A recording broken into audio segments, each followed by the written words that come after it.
Agradecemos ao querido pela bela mensagem musical. Gostaria de dar atenção dos irmãos para alguns anúncios. O primeiro deles é que no próximo dia 11/8 teremos um congresso jovem ali em Londrina, no Parque das Exposições. Então vai ser uma grande caravana de jovens ali, cerca de 3.000 jovens. Então aqueles que tiverem interesse em participar dessa programação, dia 11/8, procure a direção jovem, para você tirar mais informações. Outro anúncio é que hoje, a partir das 5 horas, teremos o nosso JA. Sábado passado nós não tivemos, por algumas ocasiões que aconteceram, mas hoje teremos normalmente nosso JA às 5 horas. Só lembrando aos irmãos que quem vier hoje vai ganhar talento em dobro. Como não tivemos semana passada, então quem vier hoje ganha talento em dobro. Se você chegar pontualmente às 5 horas, vai ganhar talento em dobro. E se você trazer uma visita, é mais talentos que você ainda vai ganhar. E vamos ter a continuidade do nosso show do cristão. Agora, para a nossa reflexão dos dízimos e as ofertas, vamos ter o vídeo para a igreja.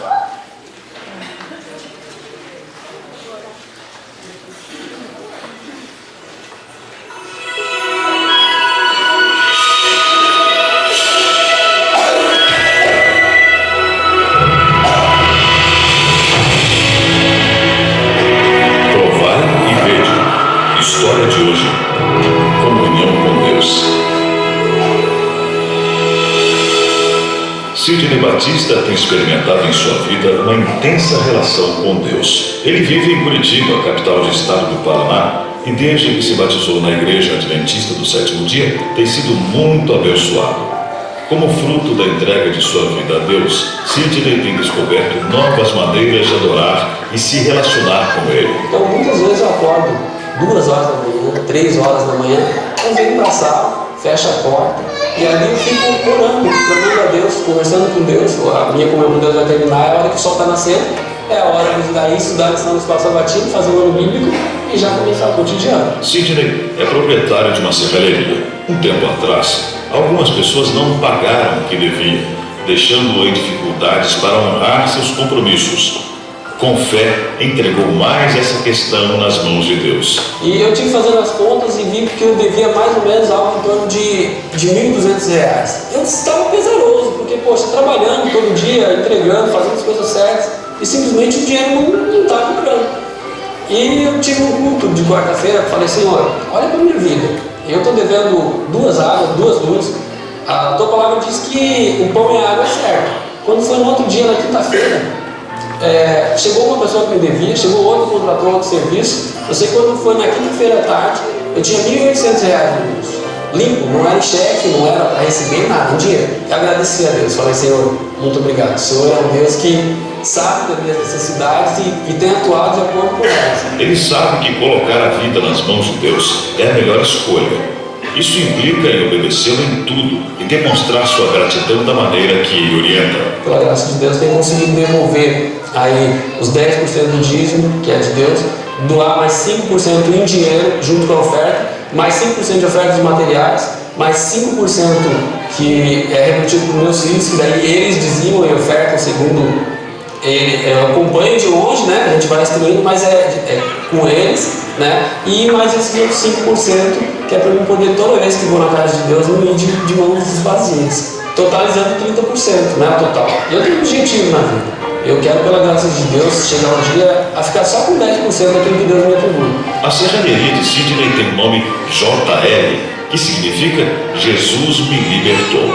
Em seu trabalho, Sidney distribui os livros do Impacto Esperança, usando todas as oportunidades que tem para testemunhar do amor de Deus. Seu desejo é que mais pessoas tenham uma experiência como a sua. Na madrugada, você tem tempo de analisar o teu cotidiano, como está sendo, fazer uma retrospectiva de como você está levando a tua vida, se realmente o nome de Jesus está sendo exaltado através da tua vida. Muitas vezes você acorda no meio da noite sem sono e tem a tendência de querer ficar virando de um lado para o outro até que o sono volte, mas muitas vezes não é isso que você precisa fazer. É o momento que Deus está te chamando para que você realmente possa abrir o teu coração e clamar a Ele. Deus está esperando que você lhe dê a chance de mostrar os planos maravilhosos que Ele tem para a sua vida. Experimente. Adoremos agora ao Senhor com os dízimos e as ofertas, demonstrando nosso reconhecimento e gratidão.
Assim como você está, feche seus olhos, vamos orar a Deus. Senhor Deus, Pai amado que estás no céu, muito obrigado, Pai, por esses dízimos e essas ofertas, Senhor. Que esse dinheiro, Pai, possa levar mais pessoas a seus pés. Abençoe também cada doador que aqui veio. Que o Senhor os abençoe abundantemente. Esteja com cada um de nós, perdoe os nossos pecados em nome de Jesus. Amém.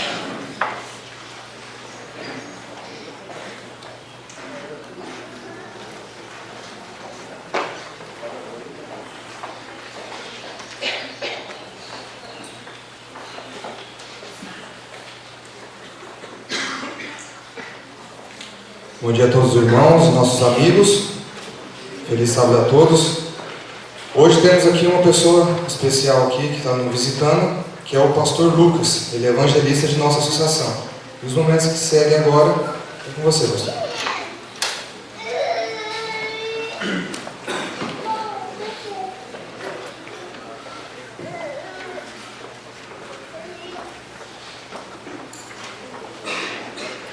Irmãos, feliz sábado.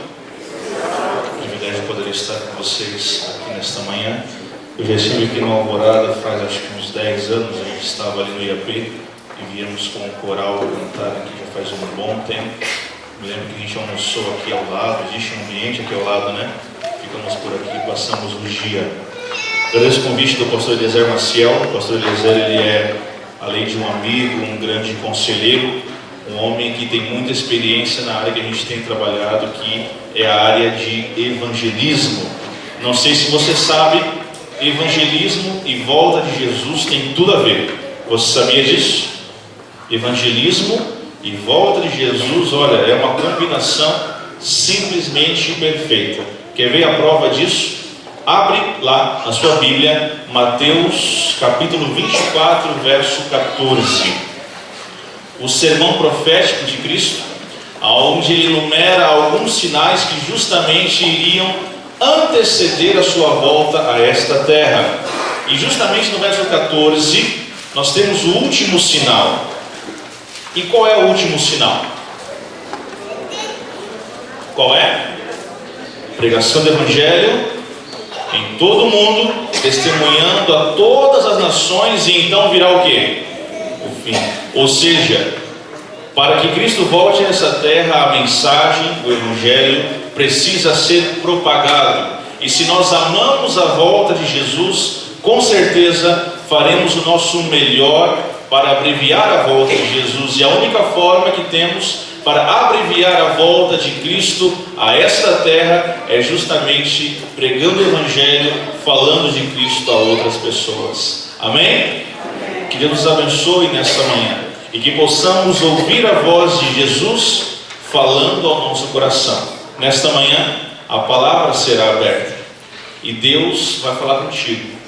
E a pergunta que eu te faço agora é a seguinte: como é que está a tua vida? Como é que está a tua mente? Como é que está o teu coração?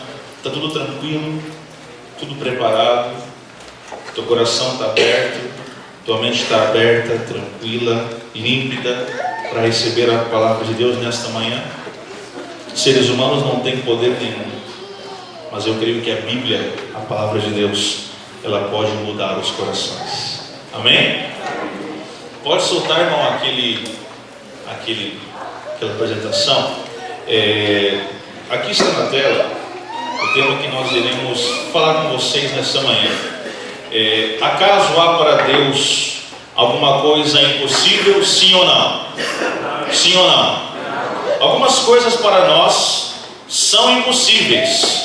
Você multiplicar 5 pães e 2 peixes e alimentar uma multidão, para nós hoje é simplesmente impossível. Sim ou não? Abrir um mar, como foi aberto o Mar Vermelho, é algo impossível. Descer fogo do céu em resposta à oração, hoje em dia a gente não vê essas coisas.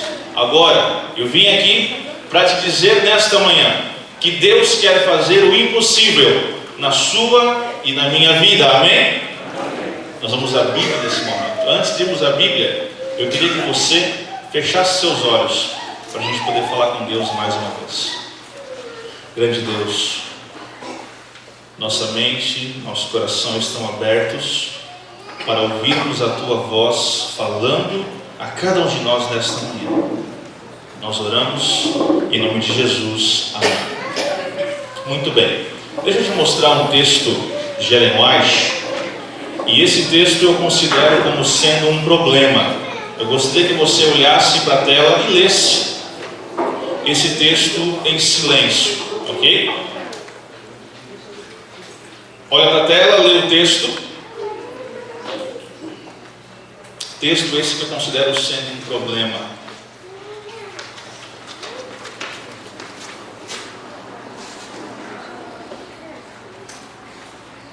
Ok? Todo mundo leu? O que Ellen White está dizendo nesse texto? O que você consegue entender desse texto? O que você consegue entender? Dá para tirar alguma coisa? Dá para entender alguma coisa? O que ela está dizendo? Nós já poderíamos estar aonde? Nós já poderíamos estar no céu. E a pergunta é, segundo esse texto, por que nós não estamos ainda no céu? Por que ainda não estamos no céu?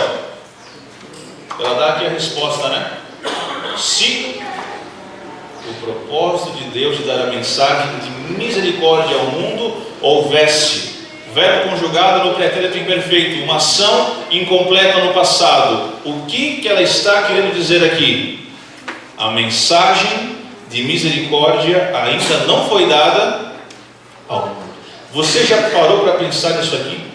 Nós já poderíamos estar andando nas ruas de ouro, nós já poderíamos estar contemplando o mar de cristal, poderíamos estar comendo do fruto da árvore da vida, e não ainda estamos. Nós já poderíamos estar no céu. E temos agora um outro texto, e eu considero esse outro texto um texto também, digamos assim, problemático, que faz a gente pensar um pouquinho. Acompanhe comigo e veja o que ela diz ainda. Cristo aguarda com fremente desejo a manifestação de si mesmo em sua igreja. Quando o caráter de Cristo se reproduzir, perfeitamente em seu povo, então virá para reclamá-los como seus. O que Ellen White está dizendo nesse outro texto? O que precisa acontecer no povo de Deus para que Jesus volte a essa terra? O que tem que acontecer? Vamos ver de novo? Cristo aguarda o quê?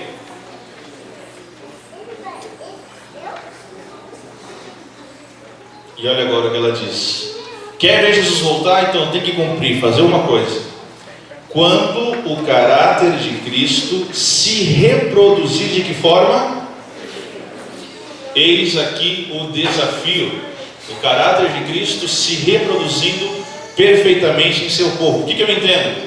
Existiram outras gerações, existiram outros períodos, aonde nós entendemos que havia um povo um pouco mais identificado com o Evangelho, um pouco mais preparado para ver Jesus voltar, digamos assim, um pouco mais pronto para refletir o caráter de Cristo nesse mundo. E eu vou te dar um exemplo, me permita citar aqui, o século XIX, nossos pioneiros, Ellen, Tiago White, J.N. Andrews, Wes Smith, José Bates, homens e mulheres que estavam dispostos a dar tudo em prol do Evangelho. Homens e mulheres que faziam de tudo para levar a mensagem a outras pessoas. Esses gigantes da fé não tinham o conforto que nós temos hoje, não tinham a estrutura que nós temos hoje, não tinham a comodidade que nós temos hoje, e não tinham também algumas coisas que são boas em teoria, mas que têm nos atrapalhado, têm tomado um pouco o nosso tempo, do nosso dia a dia. Esses homens e mulheres eram mais preocupados em chorar pelos perdidos do que qualquer outra coisa. O foco desse grupo, irmãos, estava em espalhar urgentemente, rapidamente, a mensagem de Cristo em todo o mundo. A pergunta que eu te faço é a seguinte: por que agora? Porque na nossa geração Jesus escolheu você e a mim. Nós somos os responsáveis por reproduzir perfeitamente o caráter de Cristo no mundo. Por que agora? Porque em nossa geração, porque num momento tão complexo, tão complicado, onde os jovens têm enfrentado tantas dificuldades, tantas tentações, tantos problemas, tem sido tão difícil seguir a Jesus de verdade, de coração, de fato. Tem sido muito difícil hoje seguir a verdade como ela é. Veja aqui um exemplo, dentro mesmo do meio que se diz evangélico. Veja só, nesta igreja evangélica, eles estão recorrendo às lutas de MMA para arrebanhar novos fiéis. E eu vou agora um pouco mais longe. No Rio de Janeiro temos uma outra igreja. O nome dessa igreja, Igreja Cristã Contemporânea. E você vê na imagem aqui um casal. E eu digo a vocês que esse é um casal de pastores. Os dois vivem juntos e os dois estão celebrando a vitória, a decisão do STF ali para a união estável entre homossexuais. É esse momento, é esse período, é essa geração que Deus escolheu para reproduzir o seu caráter. A pergunta que eu te faço é a seguinte: vivemos um momento fácil, sim ou não? Temos vivido dias difíceis. Paulo dizia já, remindo o tempo porque os dias são maus. Agora, vivemos hoje dias maus, sim ou não? Agora, para que Jesus volte, nós como igreja precisamos passar pelo reavivamento. E o reavivamento ele só vai acontecer quando o Espírito Santo for derramado sobre quem? Sobre você, sobre mim. E permita agora compartilhar com você um outro texto de Ellen White. E veja só o que ela diz: a descida do Espírito Santo sobre a igreja é olhada como estando no futuro. Veja o que ela diz agora: é porém privilégio da igreja tê-la agora, buscai-a, orai por ela, crede nela, precisamos tê-la e o céu espera para concedê-la. Espírito Santo, chuva serôdia é para quando, irmãos? Para quando? Para hoje, aqui, agora. Mas, para que o azeite do Espírito possa ser derramado em minha vida, o ambiente, a mente, o coração precisam estar limpos, precisam estar desassociados do pecado e da imundícia que há nesse mundo, que há em nossa geração. Reavivamento. Nós vamos para a Bíblia e nós vamos ver na Bíblia o maior de todos os reavivamentos da história, que não começou através de grandes pregadores, que não começou com um grupo de pioneiros. O cenário que se mostra nesse momento era um cenário de tristeza, de derrota, e esse reavivamento se deu início em um vale de ossos secos. O povo de Deus estava aprisionado em Babilônia. Jerusalém estava simplesmente destruída. O povo de Israel vivia um momento de grandiosa derrota. Abra agora comigo a sua Bíblia em Salmo 137 e vamos ler os versos 1 até o verso 6. Salmo 137, os versos 1 a 6, e relata um pouquinho para a gente da tristeza do momento que o povo de Israel estava vivendo lá em Babilônia. Salmo 137, os versos 1 a 6. Diz assim a Bíblia: às margens dos rios de Babilônia, nós nos assentávamos e chorávamos, lembrando-nos de Sião. Nos salgueiros que lá havia, pendurávamos as nossas harpas, pois aqueles que nos levaram cativos nos pediam canções, e os nossos opressores que fôssemos alegres, dizendo: entoai-nos algum dos cânticos de Sião. Como, porém, haveríamos de entoar o canto do Senhor em terra estranha, se eu de ti me esquecer, ó Jerusalém, que se resseque a minha mão direita, e apegue-se minha língua ao paladar, se me não lembrar de ti, se não preferir eu, Jerusalém, a minha maior alegria. Este texto é um texto triste, um texto de derrota.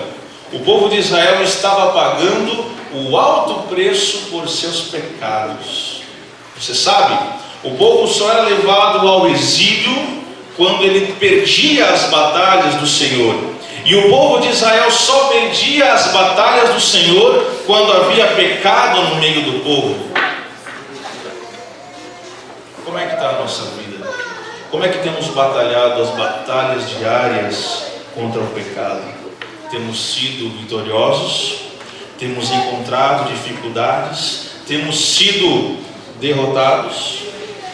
O povo de Israel vivia uma situação tão triste, tão terrível, que volta e meia chegava em Babilônia informações do que estava acontecendo em Jerusalém. E olha, eram informações nada boas.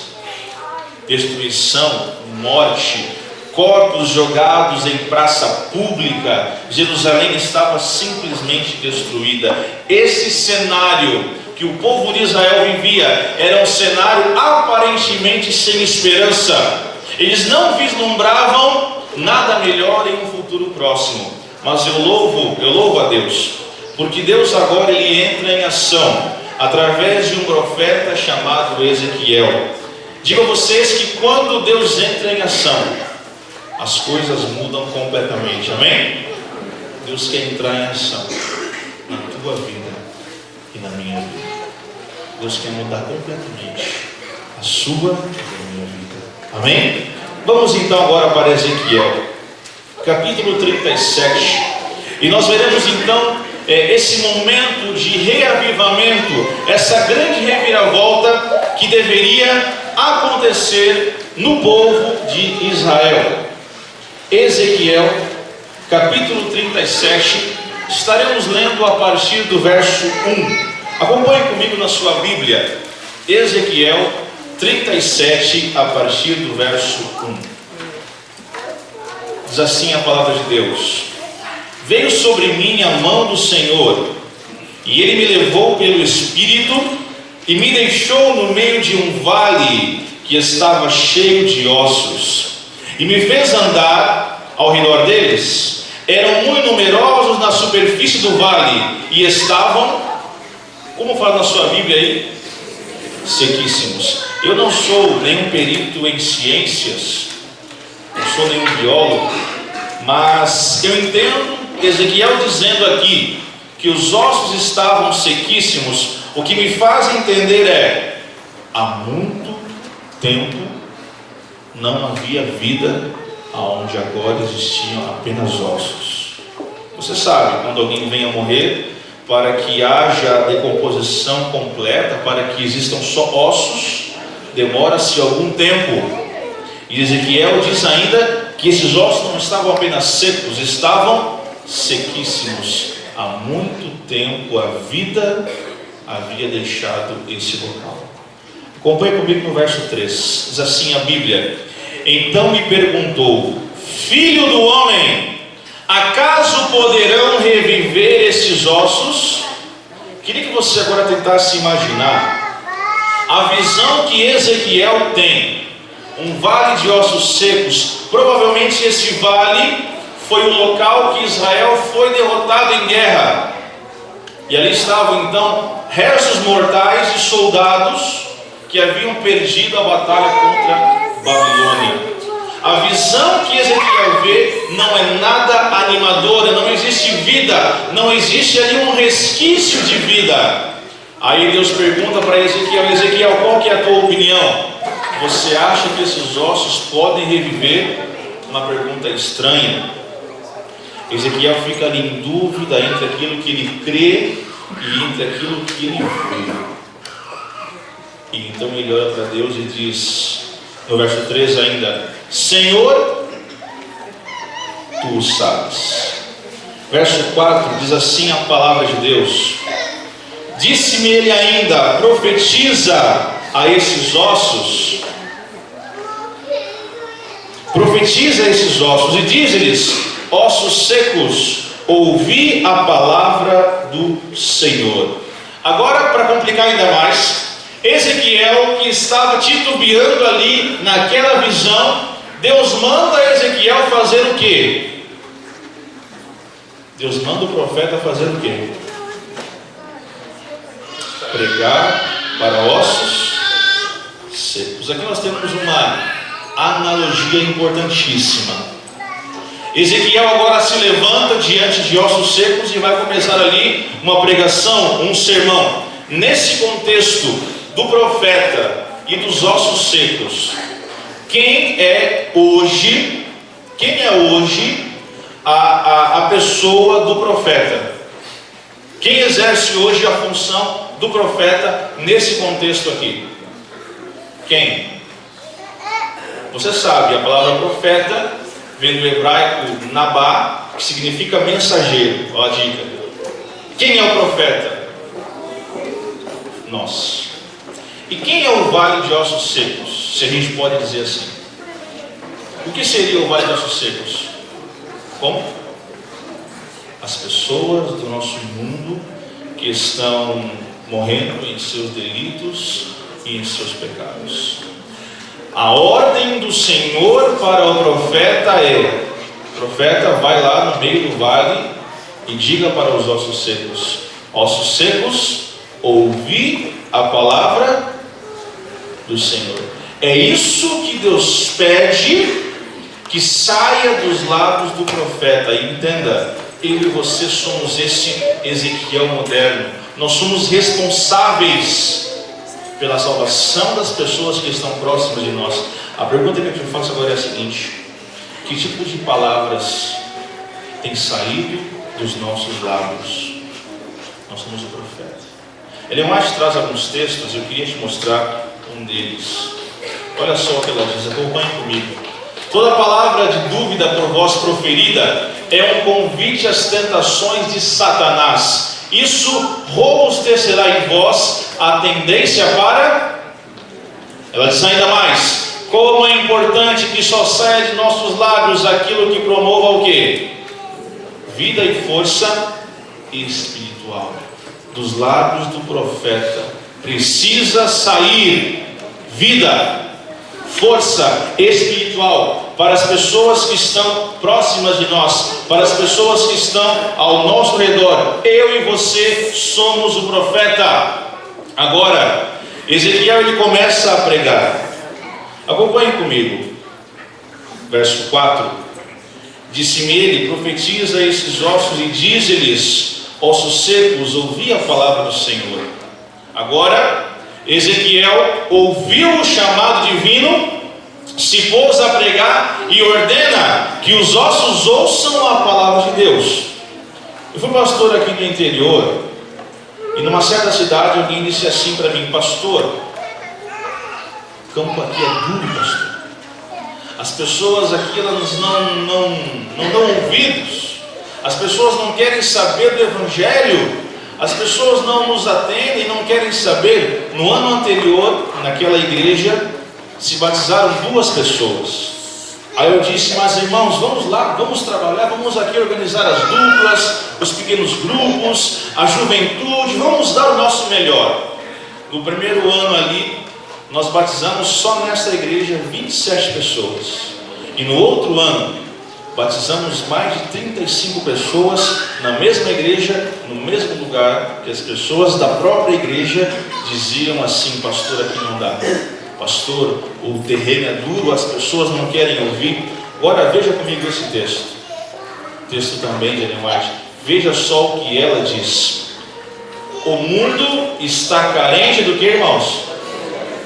Ela diz mais: a fome da palavra de Deus. Poucos pregam a palavra não misturada com tradições. Ela diz ainda: o Senhor chama seus servos para levar a mensagem ao povo. Irmãos e irmãs, jovens, o mundo tem fome da palavra.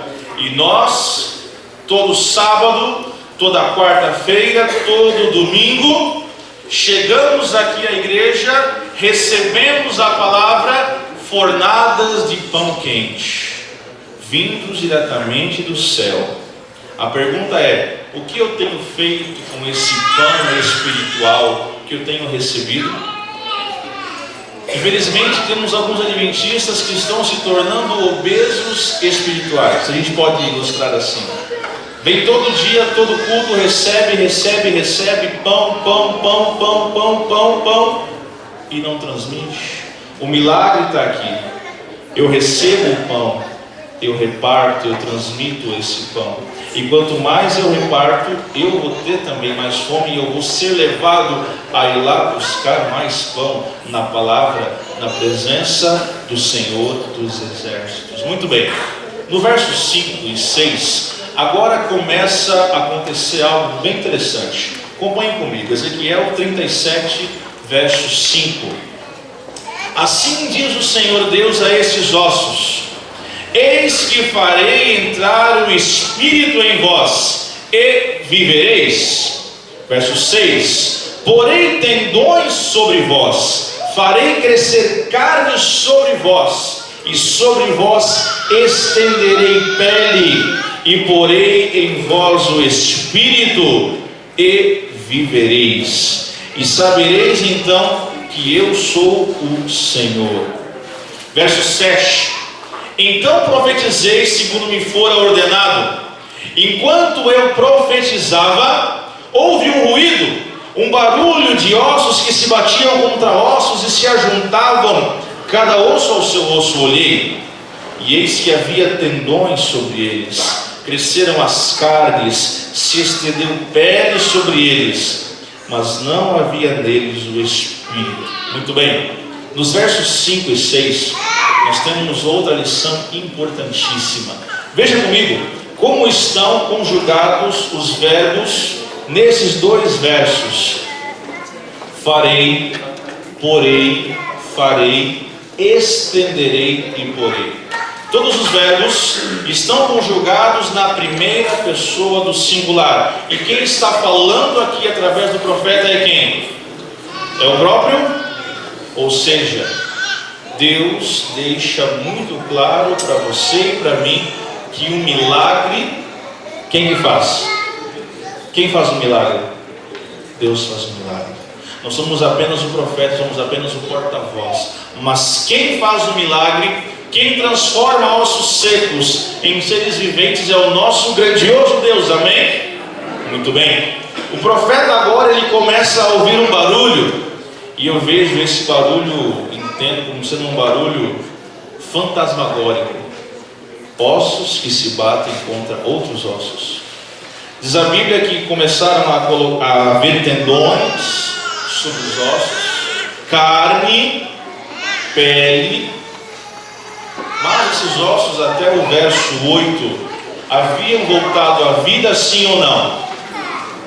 Sim ou não? Não. No verso 8 temos uma imagem muito melhor. Não temos só ossos, temos um corpo humano, vários corpos humanos completos, perfeitos e muito belos.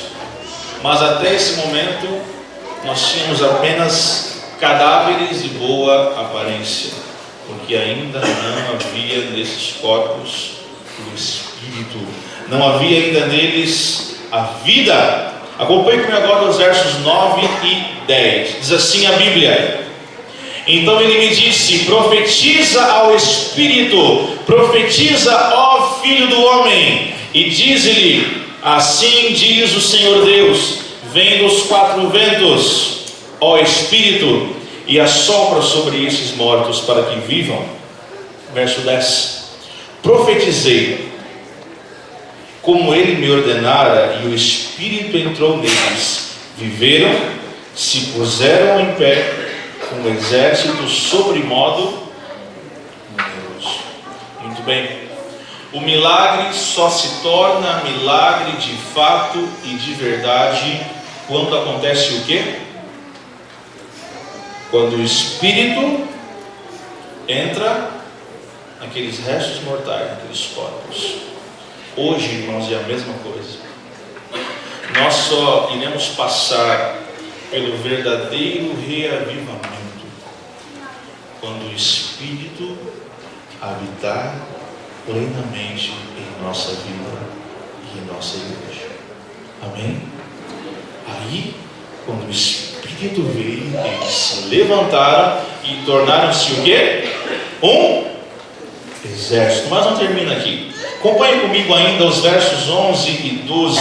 Temos aqui também algo importantíssimo. Diz assim a Bíblia: então ele me disse: filho do homem, estes ossos são quem? Toda a casa de... Aqui temos uma outra aplicação. No verso 3 e 4, nós falamos aqui que o profeta é quem justamente? Quem é o profeta? E quem é o vale de ossos secos? O mundo lá fora. Só que agora aqui Deus dá a Ezequiel uma outra visão, um outro panorama. E Deus diz claramente que o vale de ossos secos representa quem?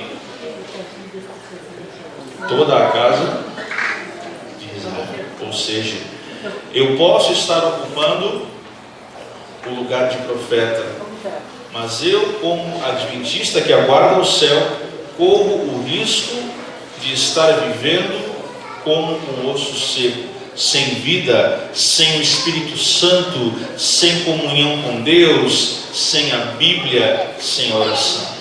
Me permita dizer a você, cristão adventista que não lê a Bíblia, que não ora, que não testemunha, não é um adventista, é um osso seco. Com base nisso, quero te falar agora algo muito importante, algo que precisa ficar no seu coração e no meu coração. No começo do sermão eu perguntei: acaso há para Deus alguma coisa impossível? E eu louvo a Deus, porque não existe nada impossível para Deus, amém? Todas as coisas podem ser nossas, inclusive o reavivamento, mas tudo isso passa pelo crivo da oração, e Deus se alegra, Deus ele gosta de fazer coisas a partir do nada. Gênesis 1 verso 1, lá diz: no princípio criou Deus os céus e a terra. A palavra criou vem do hebraico bará, que significa Deus criando, Deus fazendo, aonde não existia nada pré-existente. Se você for ler 2 Coríntios 5,17, lá Paulo diz: aquele que está em Cristo é uma nova. A palavra grega, nova criatura, está ligada diretamente a Gênesis 1, verso 1. É Deus querendo refazer a nossa vida do nada.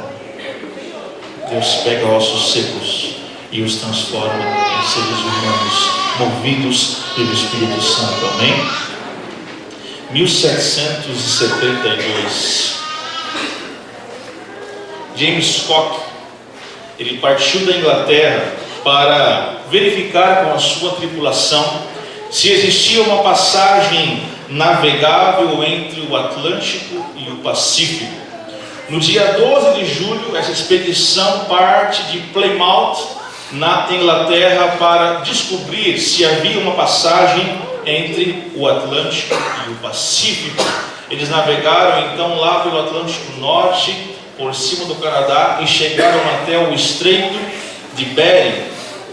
3 anos depois, em 1779, eles estavam ali atracados, ancorados, e a expedição partiu continente adentro, no Estreito de Bering. Eles estavam ali, esse grupo, comandados pelo tenente Hodder, e havia entre eles um médico naturalista chamado de Solander, Dr. Solander.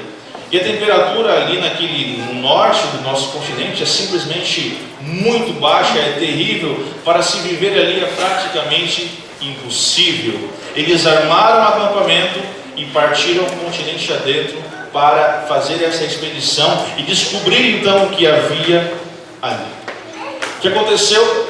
Nessa expedição, uma forte tempestade acometeu aquela comitiva, aqueles marinheiros, e eles então agora foram convidados pelo líder para voltarem para o acampamento, para manterem-se ali seguros e com vida. O que aconteceu?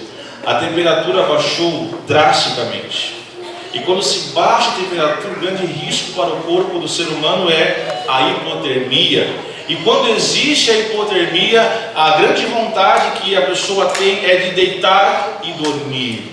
E esse sono é um sono para a morte. Dr. Solander, que vivia na Suécia, ele disse isso para a sua comitiva e disse para os homens: nosso grande perigo é adormecer e não acordarmos nunca mais. Quando o sangue começa a esfriar, os homens vão implorar por um pouquinho de descanso que sejam. Não permita que eles se detenham uma só vez. Incite-os com golpes, com baionetas, se for preciso. Ceder ao desejo de dormir será fatal. Nos dias que vivemos, dias tão difíceis, dias tão complexos, irmãos queridos, se nós dormirmos, espiritualmente falando, poderá ser fatal para a nossa salvação. Cristo disse: vigiem, orem, vocês não sabem o dia e a hora. Mateus 25 conta aquela parábola das 10 virgens, 5 preparadas, 5 despreparadas. Eu diria que é a parábola das 10 adventistas. 5 tinham o azeite para o seu candeeiro e 5 não tinham. Você sabe, esse azeite simboliza justamente quem? O Espírito Santo. E Deus quer derramar esse azeite poderoso na igreja do Jardim Alvorada. Amém? Nos irmãos jovens. Deus quer que tenhamos uma vida reavivada, porque somente assim iremos reproduzir o caráter de Cristo perfeitamente em nosso mundo. Amém? Eu queria nesse momento orar por você e por mim. Não conheço você, não conheço as suas lutas, as suas dificuldades, eu não sei quais são as provas que você tem passado, mas eu sei de uma coisa: Deus quer abençoar a sua vida. Amém? Deus quer derramar sobre você essa chuva, esse poder. Deus quer reavivar a sua vida. Quem sabe eu preguei para alguém que está se sentindo um osso seco. Deus, Ele quer fazer com que nós tornemos a ter vida, força e vigor espiritual. Gostaria você de nessa manhã dizer: meu Deus, eu aceito o teu convite. Meu Deus, eu me entrego totalmente em tuas mãos. Meu Deus, eu quero uma vida reavivada. Gostaria você de participar dessa oração? Se coloque em pé nesse momento, então, para a gente poder falar com Deus. Grandioso Deus, nós queremos que o milagre do reavivamento aconteça em nossa vida. O evangelismo, a salvação de almas depende desse fator. É importantíssimo. Precisamos de uma igreja reavivada, de uma igreja animada. Precisamos, ó Pai, de jovens que abandonem de vez o pecado e vivam para o serviço do Senhor. E temos a certeza que o Senhor quer conceder a nós o seu santo e bom Espírito. Portanto, ó Pai, nesse momento, nós nos colocamos em tuas mãos e pedimos que Cristo venha a nós, através do Espírito Santo, e faça em nós a obra que tanto precisamos. Quem sabe, ó Pai, sejamos esses ossos secos, traga de novo vida, força e vigor espiritual a todos nós. É o que nós oramos em nome de Jesus. Amém. Permanecendo em pé. Para finalizarmos o culto, vamos cantar o 157.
Que Teu Santo Espírito, bom Deus, continue atuando poderosamente em nossa vida e em nossa igreja.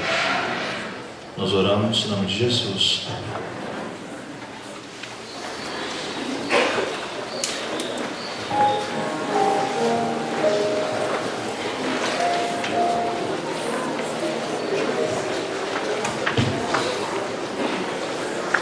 Ainda continuando a louvar ao nosso Deus, cantaremos agora o